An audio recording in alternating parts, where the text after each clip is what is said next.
我们看看这大坡有多长啊，从来没测过，370米。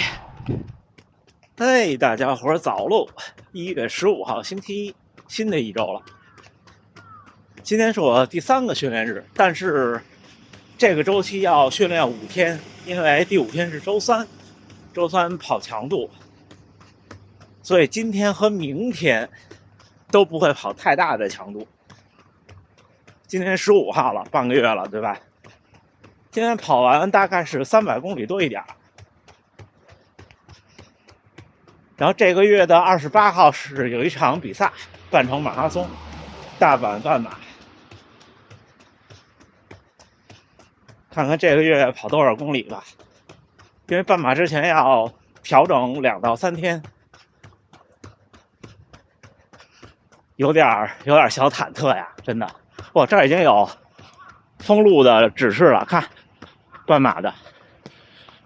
第43回大阪国际女子马拉松和大阪的半程马拉松，那半马是个配套赛事，不知道看得清看不清。你看11点20到15点40这儿，因为这儿基本上就是起点的位置。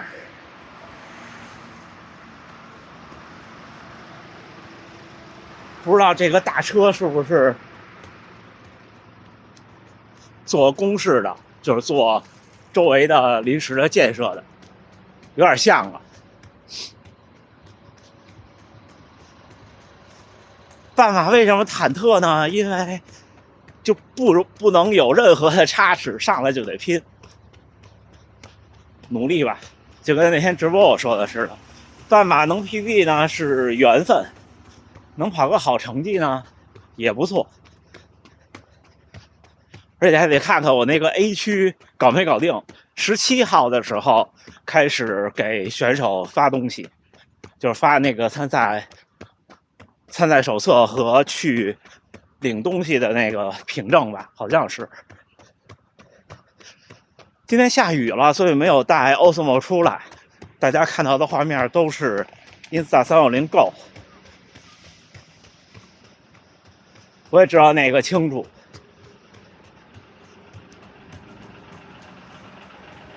但是那如果天天那样拍摄的话，可能做不到，大家见谅。由奢入俭难嘛，是不是？期待这种拇指相机会越来越好。大多数时候其实不需要云台，就是传感器大一点就好了。前面又黑了啊，咱们待会儿再聊吧。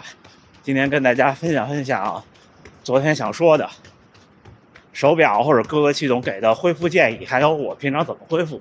因为我看 Strava 上有小伙伴评论在问我说每天训练量这么大怎么恢复的，一会儿跟大家聊聊啊，加油干加油干。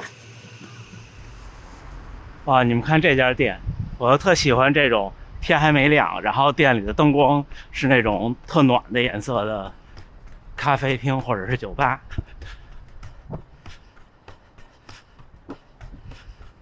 今天往城里跑最后几公里，这样能亮一点。昨天用 Osmo 拍的效果不错哈。我还是得吐槽一下，其实像昨天那个视频，我在其他平台传的是 H265 的版本10比特，虽然不知道它能不能真的支持到，但是可能还是会好一点。然后哔哩哔哩这边到中午的时候又告诉我转码异常，然后我又重新生成，重新传。但愿都能越来越好吧。有小伙伴纠结手表上的训练压力，还有恢复时间。像现在几乎所有的运动平台，大部分都是同一个模型，就是之前佳明收购的那个公司，应该都差不多，就是大家给的都差不多的。但是前提是说，您的身体状态，就是您的身高、体重、年龄、性别这些输入是准确的。呵，又是中国建设银行，好亮啊！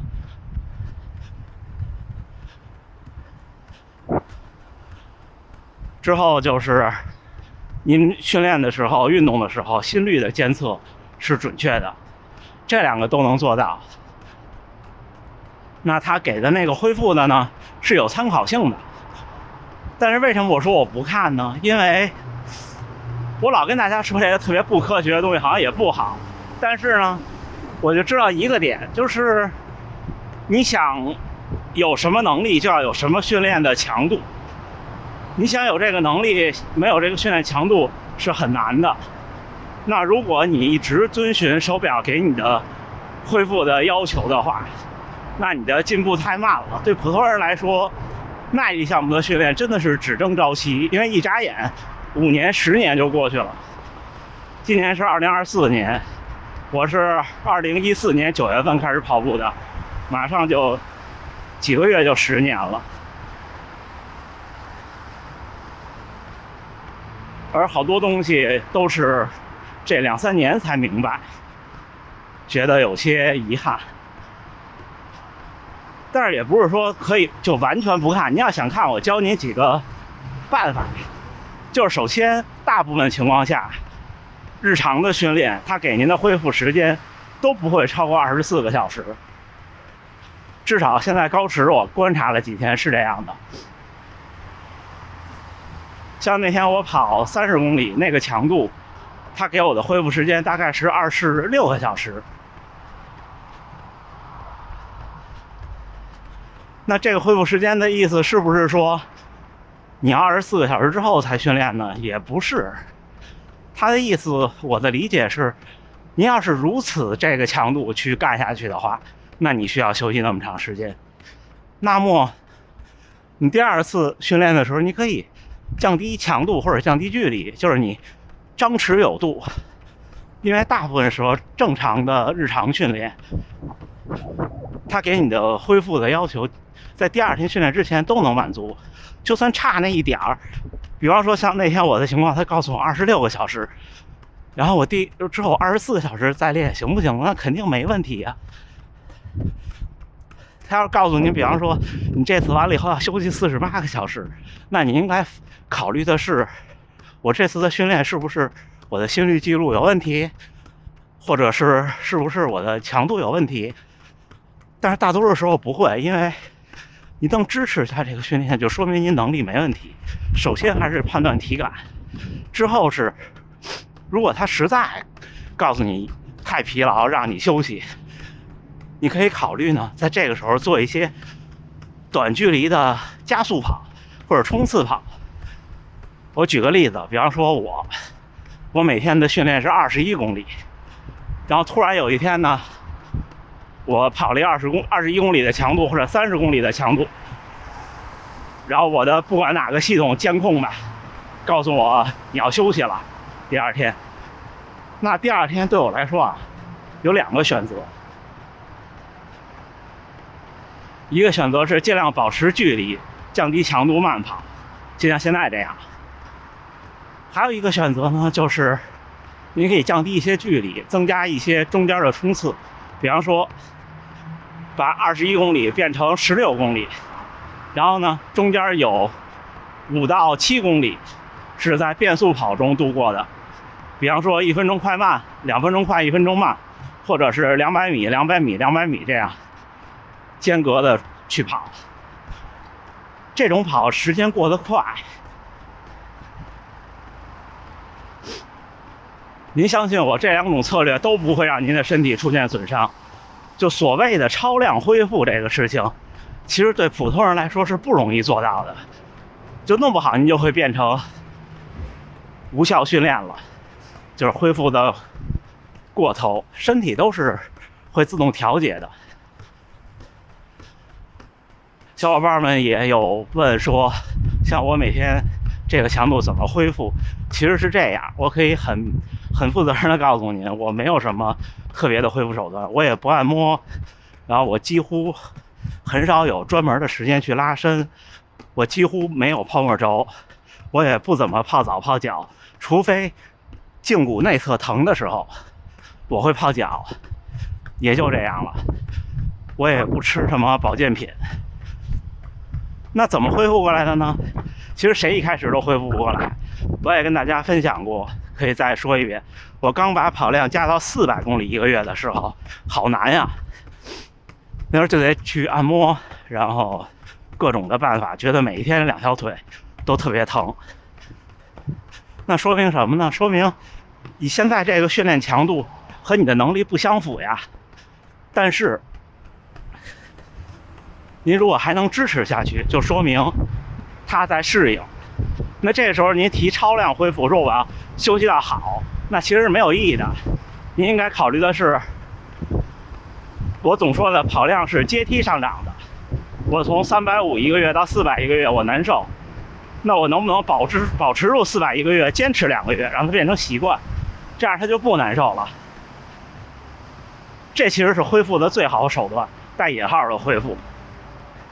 当然，在这过程中呢，是会有一些小窍门，比方说按摩，我认为按摩是有用的，当然是相对专业的运动类的按摩，而不是放松类的那种肩颈按摩。而这种按摩其实，反正在国内。当时我找，就有时候你碰见这种会的师傅，可以，或者你去专门的店，现在好像国内专门的店也比较多。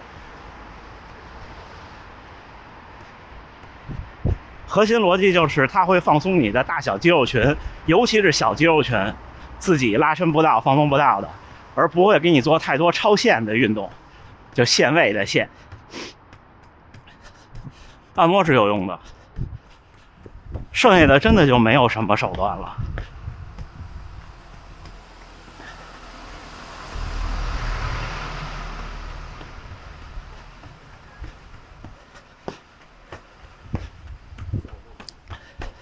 因为你身体的修复能力也是能力的一部分，我的判断。就是有的人每天跑10公里可以缓过来，有的人每天跑5公里就不行了。而这都是一个过程，它不是您本身的特质都可以通过训练去改变的。我一开始也是每天跑5公里就不行了。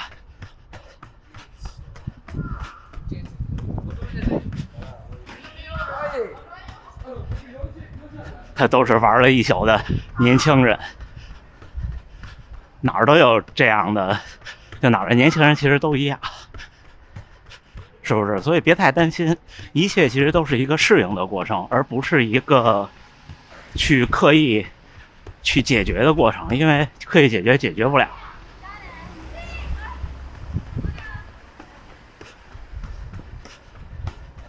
一会儿我去冲一下那个大坡，然后就回家，距离应该正合适。给屏幕前的您加油，没问题的。我们看看这大坡有多长啊，从来没测过。现在是19.2公里，走。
19.57，370米，不知道爬升多少。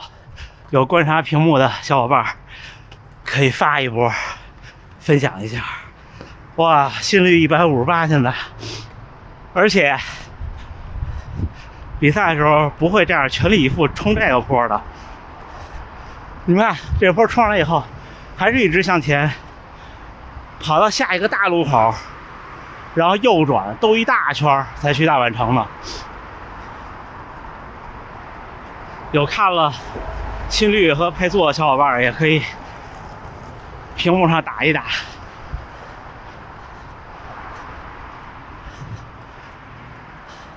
训练结束后见，训练结束后见。1月15号星期一清晨7点14，新的一周啊，训练结束了，第3个训练日，还是一个半程马拉松，但是跑得很慢，平均配速只有5分21，只有那个坡是冲了冲，所以平均心率只有127，最大心率是163，应该是在那坡那儿创造。最快的1公里是4分38，冲完那坡我回来的时候稍微快了点。今天跟大家分享这个训练恢复，面对跑量各种压力这些，归根结底就是适应，适应是最好的恢复。您适应这个训练量以后，您的恢复能力就会上升，然后您对疲劳的感觉也会不一样。你说我现在适应了就是不疲劳吗？也不是的，它只是会进入一个良性循环。什么意思呢？这就跟我觉得就跟练体操那种。比方说，你说你一开始我不可能一下就能跳起来，然后旋转多少周，然后落地，对不对？它都是一个过程。但是你第一次能旋转了以后，那你才开始真的练。我不知道能不能表达清楚我的这个意思，行吧？不成熟的小比方。那就这么着，最后还是祝大家能努力生活，健康平安。明天第4个训练日，我们回评论和弹幕。然后第5个训练日，这个训练日这次周期有第5个训练日是周3的合练，也会继续训练。那我们一起加油干，努力冬训，咱们明儿见。